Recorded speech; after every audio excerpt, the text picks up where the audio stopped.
નમસ્કાર મિત્રો, ગુજરાતના લોકોની સામે એક ગંભીર મુદ્દાને લઈને આજે હું તમારી સમક્ષ ચર્ચા રજૂ કરવા જઈ રહ્યો છું. હમણાં જ તાજેતરમાં તાલુકા પંચાયત, જિલ્લા પંચાયત, નગરપાલિકા અને મહાનગરપાલિકાઓની ચૂંટણીઓ આવી રહી છે. ત્યારે આ ચૂંટણીઓ આવતા પહેલાં જ બીજેપીમાં ડર પેસી ગયો છે. જનતા મત નહીં આપે એમનો ડર પેસી ગયો છે. આમ આદમી પાર્ટીનો વ્યાપ વધી રહ્યો છે, એમને લોકો વધારે સમર્થન આપી રહ્યા છે, એનો ડર પેસી ગયો છે. એટલે આમ આદમી પાર્ટીને રોકવા માટે, એને તોડવા માટે એમણે આમ આદમી પાર્ટી ઉપર અત્યાચાર શરૂ કરી દીધો છે. ગંદી રાજનીતિ શરૂ કરી દીધી છે. રાજનીતિની અંદર મુદ્દાઓની વાતો હોય, સામ સામે મુદ્દાઓ, તમે શું કરવાના, અમે શું કરવાના, એના માટેની લડાઈઓ હોય. પણ આ તો બીજેપી હિટલર શાહી ઉપર ઉતરી આવી છે.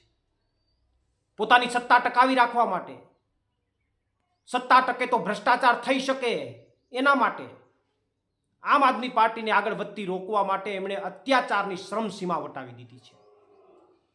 મિત્રો, છેલ્લા 3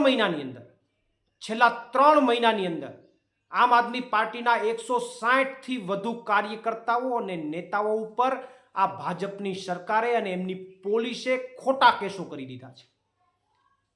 ખોટા કેસો કરીને જેલમાં નાખવાનું કામ કર્યું છે. એમને હેરાન કરવા, એને પ્રતાડિત કરવા, એ અહીંથી ભાગી જાય, અહીંયા કામ ન કરે, ઘરે બેસી જાય, એના માટેના તમામ હથકંડાઓ આ ભાજપ અપનાવી રહી છે, પોલીસને આગળ કરીને. ત્યારે હું ચોક્કસથી એટલી વાત કહેવા માંગુ છું કે અમે ડરવાના નથી, અમે ઝૂકવાના નથી, પણ આ વાત ગુજરાતની જનતા સુધી જવી જરૂરી છે. છેલ્લા 3 મહિનામાં 160થી વધુ આમ આદમી પાર્ટીના કાર્યકર્તાઓ અને નેતાઓ પર ખોટી ફરિયાદ. એમનો ગુનો શું? તો કે ગુનો કાંઈ નહીં, માત્ર લોકો માટે લડે છે, લોકો માટે અવાજ ઉઠાવે છે, લોકો માટે સંઘર્ષ કરે છે અને જનતા એમને આશીર્વાદ આપે છે. આજ એમનો ગુનો. એનો ડર લાગે છે બીજેપીને. તો આ સૌથી મહત્વની અત્યારની ઘટના છે. પણ હમણાં છેલ્લા 2 દિવસમાં જે મહત્વની ઘટના બની એ મારે તમારી સમક્ષ મૂકવી છે. છેલ્લા 2 દિવસની અંદર પોરબંદર, જામનગર અને ખંભાળિયાની અંદર આમ આદમી પાર્ટીના કાર્યકર્તાઓ ક્યાંય રસ્તા ઉપર જતા હોય, ઓફિસથી ઘરે જતા હોય અથવા પોતાના લોકોની વચ્ચે જતા હોય, તો સેમ પેટર્ન એક્ટિવા લઈને 2-5 લોકો આવે છે, એમની સાથે એમના વાહનને સામેથી ટકરાવે છે અને પછી એમની સાથે ઘર્ષણ કરે છે, બાંધે છે, ઝઘડો કરે છે, એમની ગાડીના કાચ તોડી નાખે છે, એમને મારવામાં આવે છે. એટલું થાય પછી પણ આમ આદમી પાર્ટીનો કાર્યકર કોઈ પણ પ્રતિક્રિયા આપતો નથી. પોતાને ન્યાય મળે એ માટે પોલીસ સ્ટેશન જાય છે. તો પોલીસ સ્ટેશન જાય તો એમને ક્યાંક ને ક્યાંક ત્યાં તો ઊંધું દેખાઈ આવે છે. આખું પરિણામ જ અલગ હોય. પોલીસ સ્ટેશન પોતે ફરિયાદ કરવા જાય છે તો એમને આરોપી બનાવી લેવામાં આવે છે. જે વ્યક્તિ આવીને મારી ગયા છે એમની ફરિયાદ લઈ અને આ લોકોને આરોપી બનાવી દેવામાં આવે છે.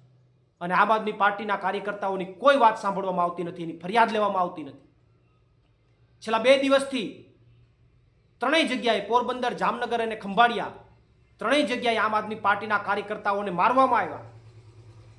એ પોલીસ સ્ટેશન ગયા તો એમની ઉપર ફરિયાદ ન લેવામાં આવી, પણ એમની ઉપર કલમો લગાડી દીધી અને પણ 109 જેવી ગંભીર કલમો, એટેમ્પ્ટ ટુ મર્ડર. અને એમાંય સાહેબ એક ગંભીર વાત એ કહું કે એક વ્યક્તિ તો દિવ્યાંગ હતો, એક વ્યક્તિ એમાંથી દિવ્યાંગ છે, શારીરિક રીતે અશક્ત છે. એ વ્યક્તિને મારવામાં આવે છે અને ફ્રેક્ચર થઈ જાય છે. એ પોતે હોસ્પિટલમાં દાખલ થાય છે. એની ફરિયાદ લેવામાં નથી આવતી, પણ એની ઉપર 109 એટલે કે 307 જેવી એટેમ્પ્ટ ટુ મર્ડર જેવી કલમ લગાવી દેવામાં આવે છે. આ તો અત્યાચારની શ્રમસીમા છે. સત્તા માટે એક શારીરિક અશક્ત માણસને પણ ન છોડવો, એક દિવ્યાંગ વ્યક્તિને પણ ન છોડવો.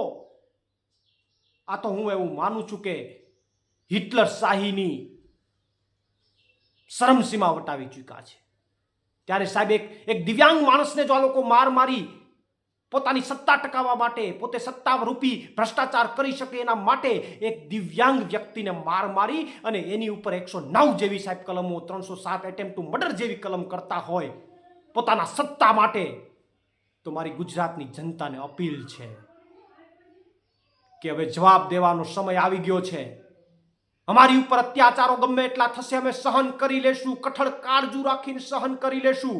એ દિવ્યાંગ વ્યક્તિનું મનોબળ હજી તૂટ્યું નથી, એ જેલમાં છે, પોતે હોસ્પિટલાઇઝ થયો છે, એનું મનોબળ તૂટ્યું નથી.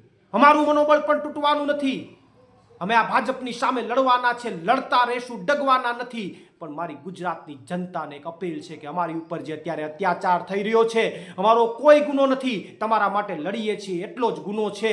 અમારી ઉપર અત્યાચાર થઈ રહ્યો છે, એનો જડબાતોડ જવાબ હમણાં મહિનામાં દેવાનો છે. ગુજરાતના લોકોને અપીલ કરું છું અને બીજેપીને પણ કહું છું કે આવી જાઓ, અમે લડવા તૈયાર છે. અમે લડવામાં તમારી સામે હિંમત હારવાના નથી. આવી જાઓ મેદાનમાં, જેટલી એફઆઈઆર કરવી હોય એટલી કરી લો, કોઈ ફેર પડવાનો નથી. અમે ડગવાના નથી, અમે હિંમત હારવાના નથી. ગુજરાતના લોકો માટે લડતા રહેશું. અને પોલીસને પણ કહેવા માંગુ છું કે જેટલી પણ બીજેપીના કહેવાથી જેટલી ફરિયાદો કરવી હોય એટલી કરી લો. જેણે ફરિયાદો ખોટી કરી છે, એના વિસ્તારમાં દારૂના અડ્ડા અને જે ડ્રગ્સ ચાલે છે અથવા ખોટું કામ ચાલે છે, એને આવનારા દિવસોમાં લિસ્ટ સાથે ખુલ્લું ન પાડીએ તો યાદ રાખજો. પણ છેલ્લી વાત, ગુજરાતની જનતાને અપીલ કરવા માંગુ છું કે અમે લડીશું, તમારા માટે લડતા રહીશું. ગમે એટલા અત્યાચારો આવે, અત્યાચારોને સહન કરીશું. ગમે એટલા પથ્થર ફેંકાય, પથ્થરમાંથી પગથિયા બનાવીને અમે આગળ ચડતા રહીશું. પણ અમારે ગુજરાતના લોકોના આશીર્વાદની જરૂર છે. આ અત્યાચાર જે થઈ રહ્યો છે એમાં પણ અમે ડગવાના નથી. ત્યારે આવનારા સમયમાં તાલુકા અને જિલ્લાની અંદર જડબાતોડ જવાબ આપજો. એને જેટલો અત્યાચાર કરવો હોય એટલો કરી લે, એનો જવાબ આપવા અને એની સામે તાકાતથી લડવા માટે અમારી તૈયારી છે. પ્રવીણ રામ, પ્રદેશ ફ્રન્ટલ અધ્યક્ષ, આમ આદમી પાર્ટી.